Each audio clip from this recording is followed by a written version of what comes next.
So as our theme this week is patterns and textures, I've been busy trying out some different subject matter, and I came to the conclusion that whilst patterns and textures would apply to all sorts of things, still lives, buildings, architecture, figures, skin, hair, landscape subjects, flowers, grass, foliage and so on, I came to the conclusion that to try and make some basic points, it's probably worth dealing initially with still life. So that's what I'm going to do.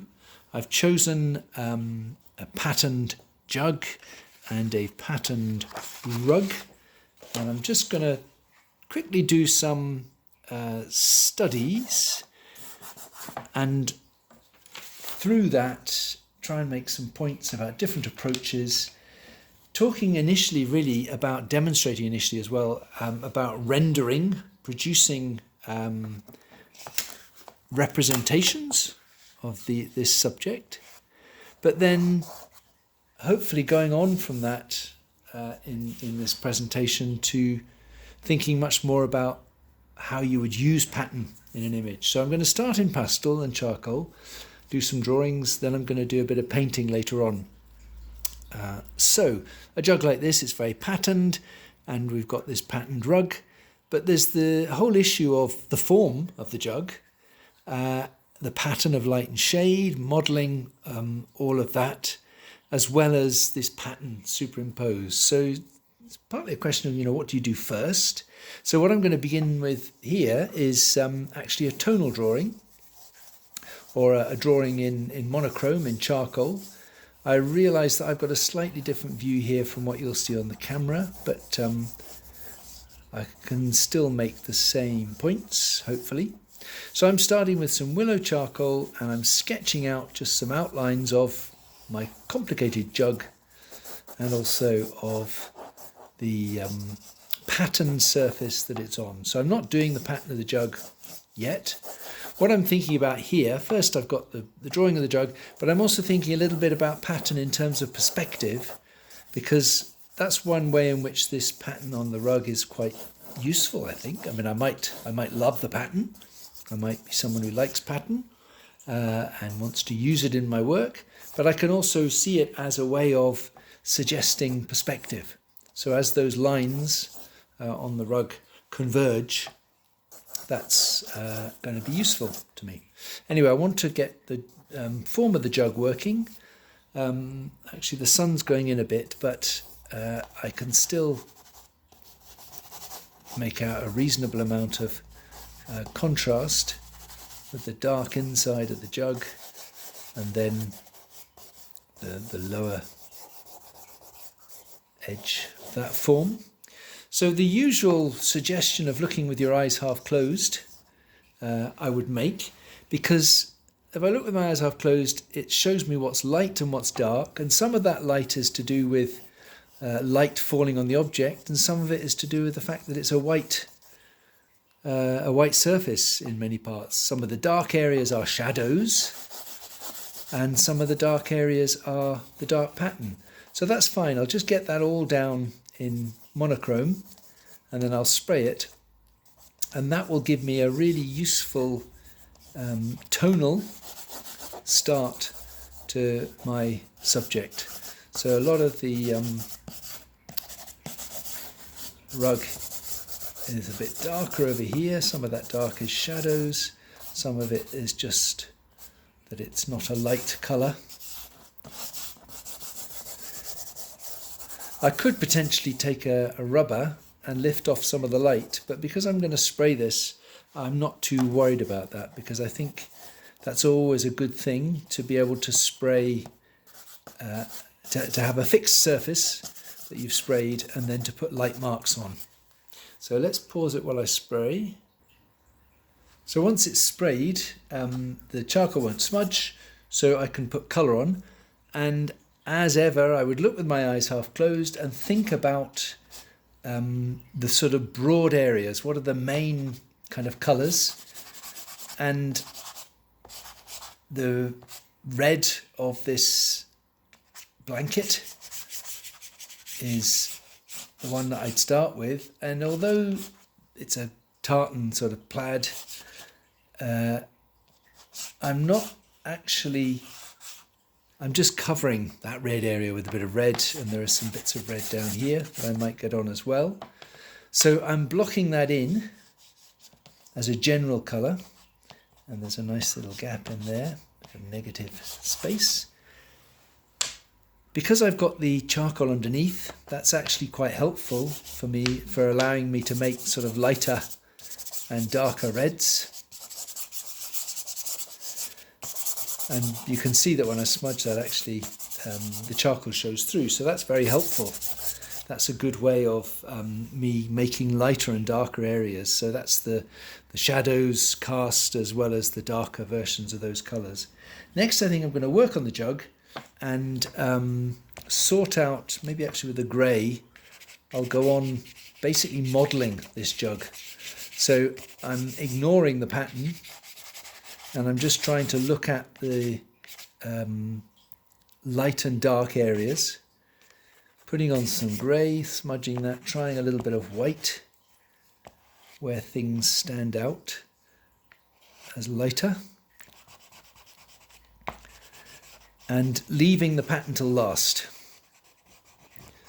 So that's the kind of principle that I'm working on, that I'm thinking much more about form, getting that form to work, then introducing the pattern, and that's kind of what I'm doing with the blanket as well. Partly trying to get the form to work, but also with the blanket just deciding how much pattern I want. And I think that's going to be a general theme to what I suggest. How much pattern do you want? Do you want it to take over? Do you want to regulate some areas so they don't stand out too much? So a little bit of the blue pattern now, and I suppose it's kind of leaves or something. I'm not even sure what this pattern is. So I'm really just scribbling something. I'm using a fairly light touch because, again, I want to regulate this pattern. I don't want it to be too strong yet. I might make it stronger eventually if I come to the conclusion that that's what's needed. That's going around the outside, some along the base of the sort of shoulder or the waist of the jug. And I think there was a kind of slightly lighter blue which I found worked well, or a lighter grey, yeah, softening some of those. So that helps a little bit. I am varying some of these blues in relation to the sort of form of the jug, and I think I might need to fill in a bit there. So that, I'm kind of moving back and forth between modelling, light and shade, but also developing that pattern. But before I do any more to that, I think it would make good sense to do something to the blanket, to the plaid, and what I'd said at the beginning, this idea of perspective lines. So just to have these lines appear behind, and actually they're kind of stitched on, so there's a different kind of mark perhaps. Just to have them appear behind my jug makes a difference to defining it. So they've got a role to play, but as I said, I want to just be considering how much I want to make of those patterns, how I want to regulate them in order to judge how busy, how interesting, how animated different parts of my drawing are. So I think that's reasonably well expressed. I'll pause a minute and I'm going to change the paper and try another approach. So another approach working with pastel might be to start on some coloured paper, tinted paper. This is just a bit of sugar paper. It's pink. So I've chosen a colour that relates to what's there. I'll do something similar with the painting demonstration as well. But another way that I could approach that then would be to maybe just get a bit of red down, and even to try a little bit of a negative shape of this jug, so that I'd unify, or the presence of this pink paper allows me to kind of unify the whole subject, and it's quite a good way of gradually building things up. So what do I do then? Maybe I'll use rubber just to see if I did get the kind of shape that I wanted.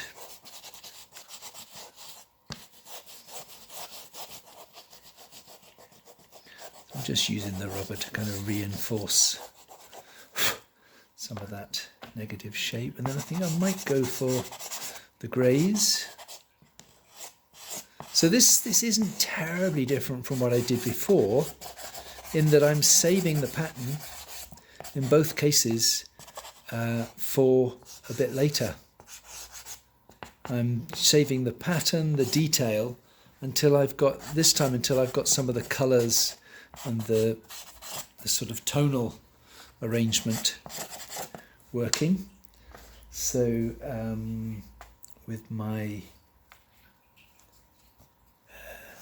red background, actually the light's going in, so I've not got much light on my rug here, but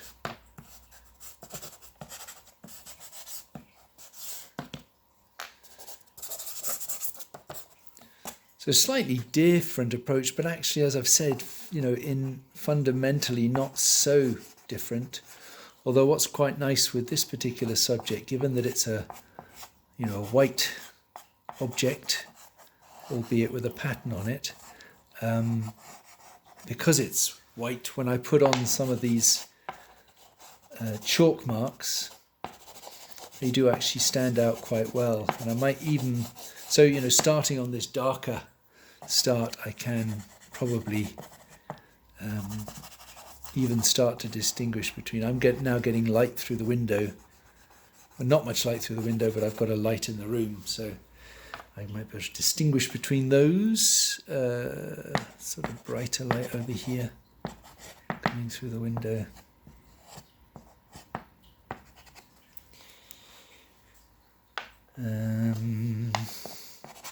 So as I think we've talked about this before, really, starting on a particular colour and seeing the effect of how that colour unifies everything. So even my blue and white jug actually has got shades of pink showing through it, and that can be pretty useful to holding everything together. But it also is a way of me being able to judge how busy my pattern is and see what level of busyness I want to work with.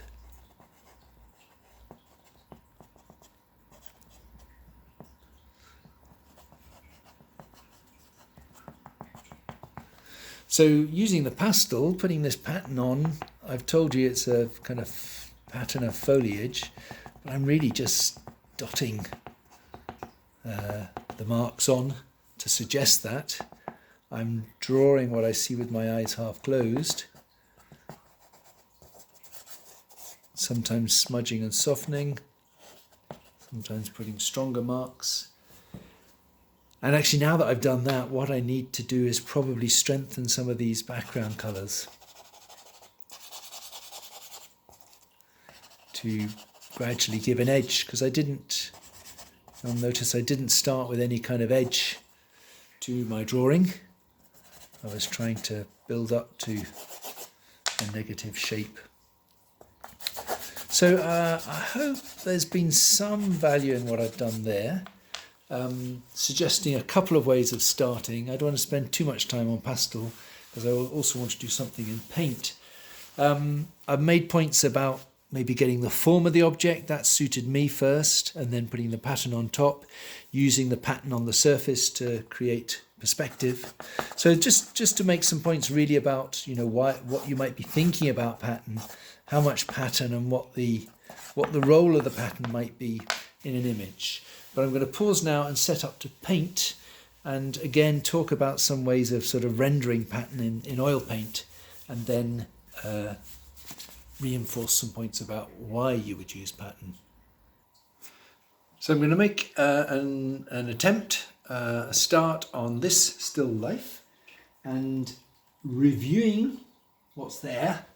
I've decided that what I'd like to do is start with a even darker than mid-tone brown, which I think is reasonably close to the colour of the shadow. So I'm going to cover my canvas with that, and probably, that area of the shadow will stay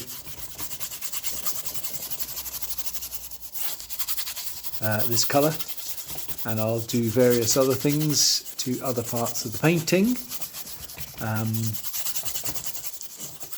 and try and reflect on the whole business of not just how to paint pattern, but why you might do certain things. So the first thing I'm thinking of is for that blue.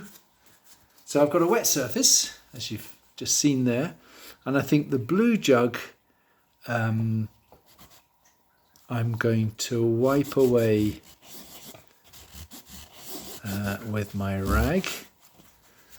So just to get something of the shape of it. So often can be good to work with something like a rag, which is a nice broad,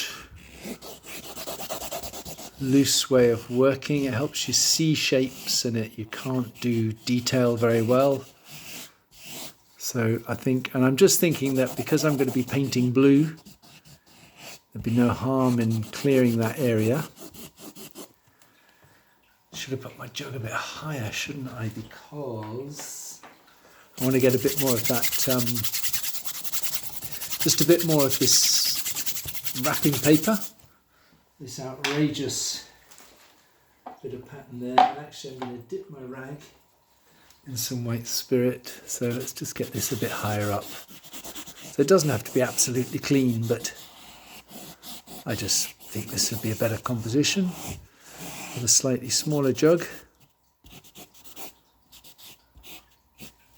Okay, that's more like what I want. Change the shape a bit. It's a slightly broader, but I stress I'm not trying to make this absolutely clean, but I am wanting to get a bit of a shape to work with. Okay, so that there. Then I think what I'll do is I'll block in the jug. I've got a blue mixture ready. So I'll just block in most of that jug just with a single blue.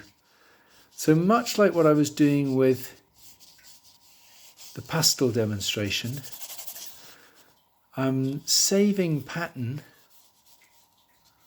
I'm holding back on pattern so that I can manage its effect depending on what conclusions I come to. So it's just so that I know I've got my blue in there.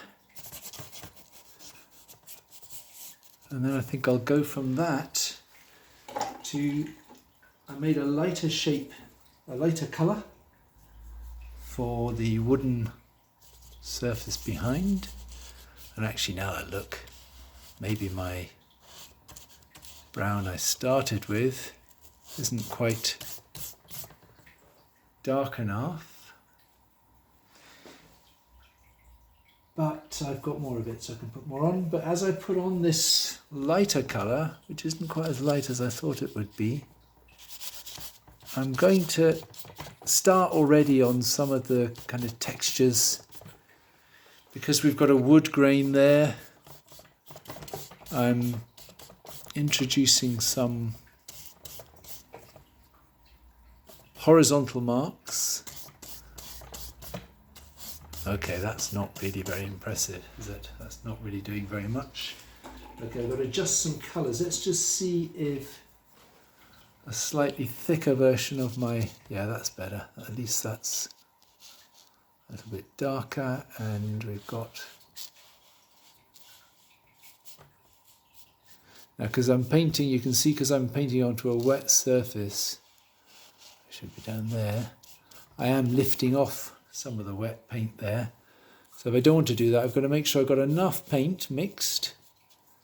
There's a bit there, that's what's happening.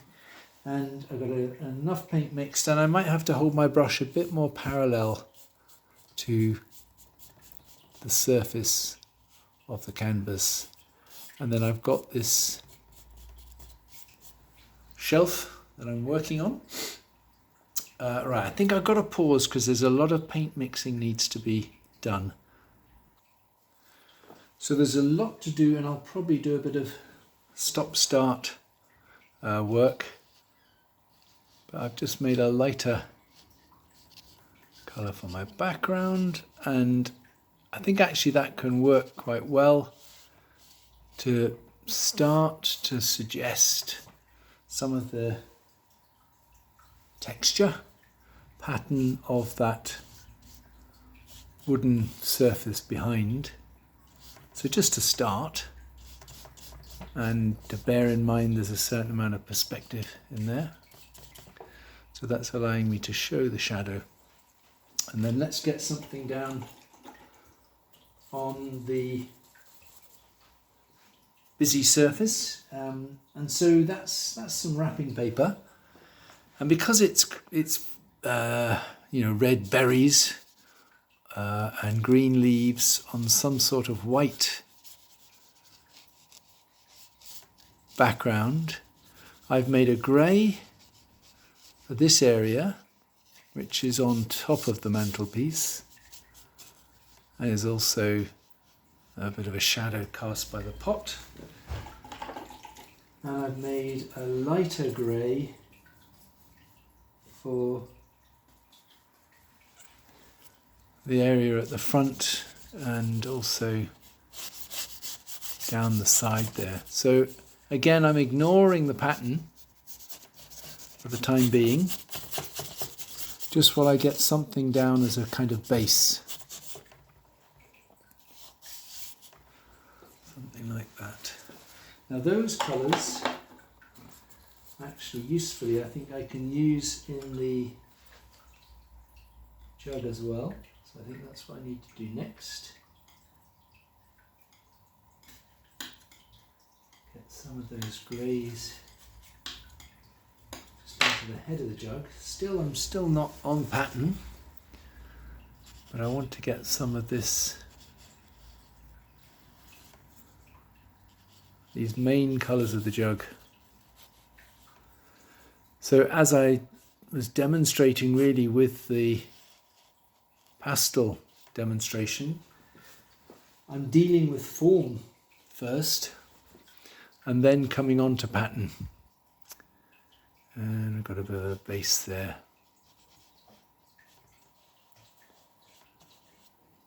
So just to get a bit more form in the jug, in the vase, I'm going to make a lighter. In fact, I won't. I think I'm ready now to get some of... I was going to make a lighter colour, but I'll do this all simultaneously. So I've stretched a bit of rag over my finger, and I'm just going to wipe away some of these concentric lines. And because it's a sphere, they are actually getting steeper as they go around the top.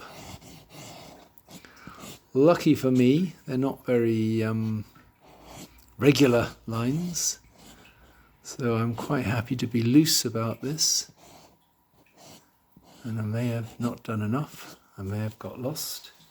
But that's just wiping away. And what I thought I'd do then, economically, it's just the grey that I've used at the top. I'm going to use it on the sort of left side. The half to the left that's in the shadow. And you see the end of my brush now, this isn't clean. So I've got to wipe that brush before I pick up more of my colour.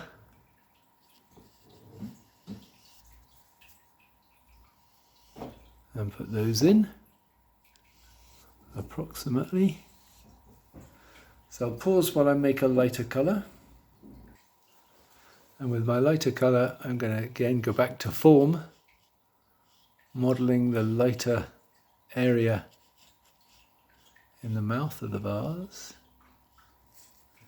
and also lighter along the rim here.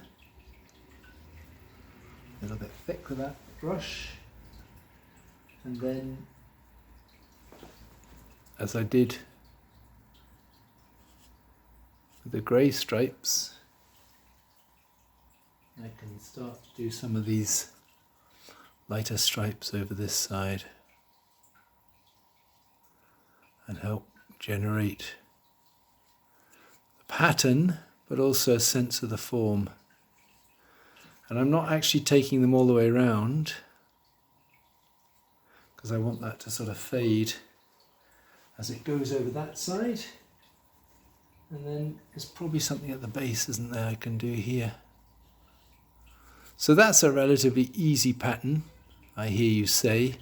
Now what about the Christmas wrapping paper? Let me mix. Before I actually get to the red berries pattern, I've looked more closely and I see, of course, that actually there's an even darker grey to that white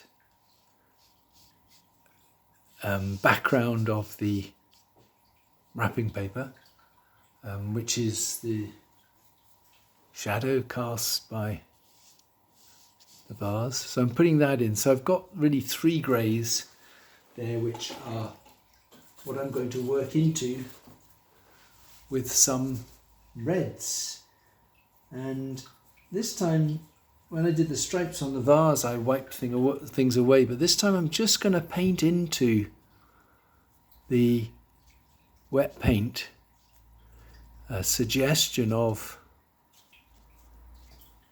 red berries, and I'm going to let the mixing of the paint dictate the effect, by which I mean I'm not cleaning my brush in between because I just want to get a suggestion of those reds. And I've made 2 reds.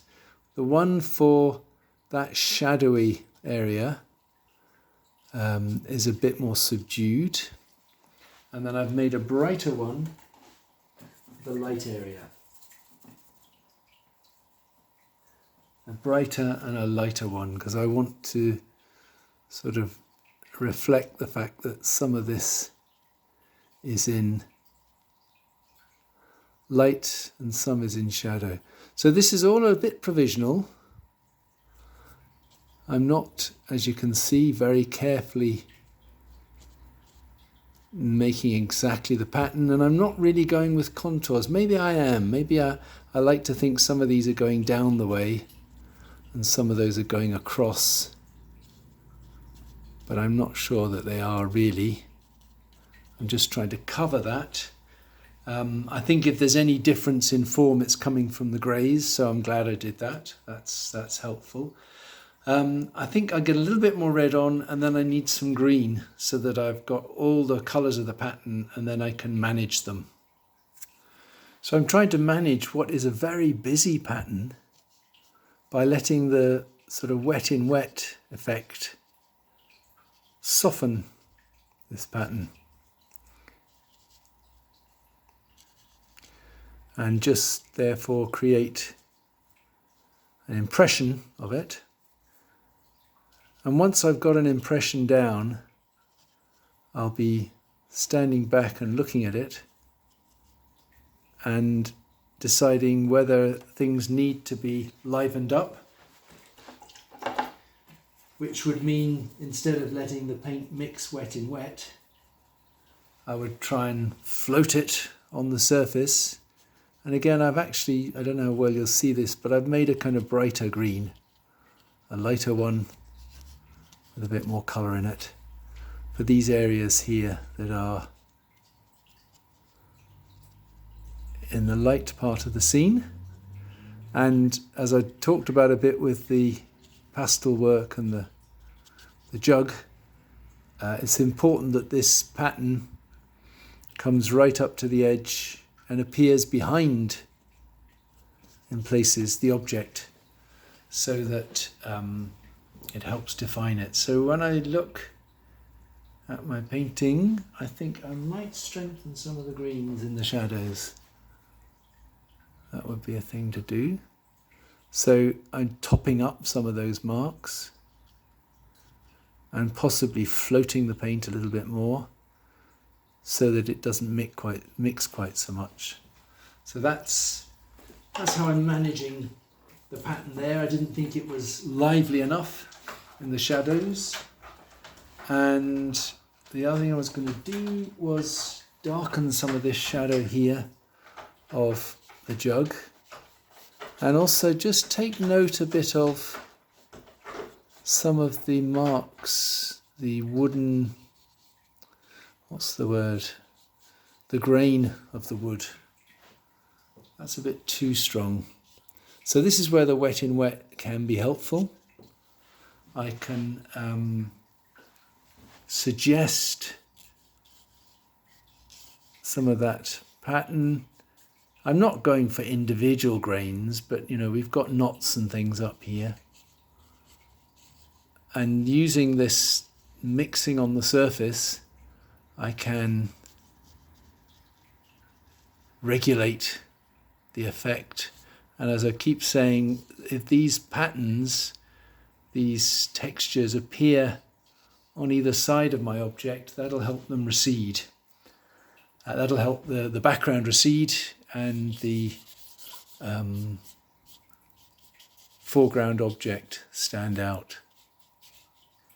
So one more thing I want to do, because that's okay. It's a bit overdone in the shadow of the vase. But I think the last thing I want to do is really brighten up some of the light, some of the spaces between the pattern on this, particularly this part of the paper. So I hope this is useful. It's not my favourite ever painting, but I'm trying to use it just to demonstrate certain points.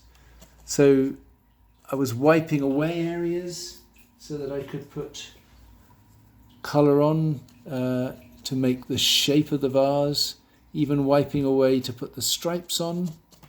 But because I didn't want to overdo this very busy pattern of the wrapping paper, I've actually painted wet in wet and let a lot of those colours mix.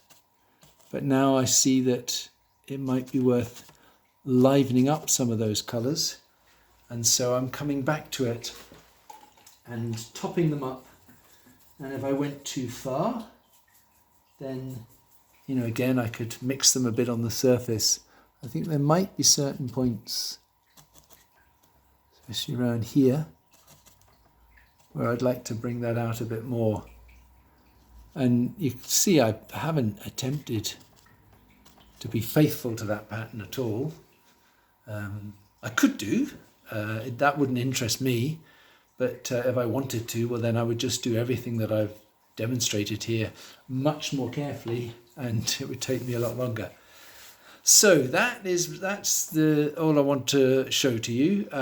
I only worked with these sort of three areas, the wood and the vase and the wrapping paper, but I think everything that I've talked about here could be applied to whatever it would be: skin, hair, buildings, landscape, foliage, and so on. So I hope that you will find a subject that interests you. It's probably not a bad idea to do a little bit of still life just to find your feet a bit, and then perhaps extend the challenge to something that interests you specifically. And we'll perhaps look at some studies, some ideas, some pastoral work possibly on Monday. And I hope you enjoy it. Bye-bye.